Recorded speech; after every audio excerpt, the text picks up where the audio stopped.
Tapepro booster box. It's got a boost effect with these springs, controlled by the wheel when it touches the board surface. So it applies pressure to the push plate, making it a lot easier to run. Just using it with the Tapepro super light handle today, the extender handle. Obviously, being on the wall, you don't need it all the way up. The thing with the booster box, you put the blade on first, then bring the wheels down. Clicks that ratchet into gear, and away you go. As you come off, tilt back, pull the wheel off first. Once again, and go.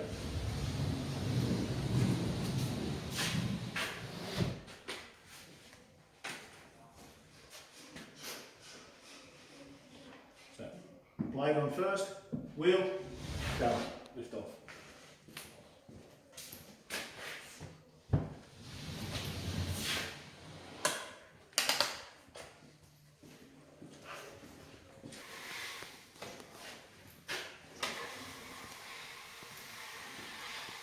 I'm from Texas, and we don't blade off, you dummy.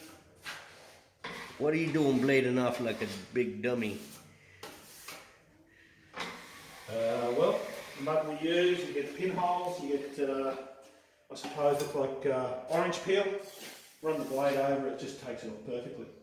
Yeah, you could get a little bit of debris or something. It could be a cutout of a PowerPoint or anything. Yeah, cleans it up nice. Sweet as.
charging device is pretty good. It's got the dual USB slot.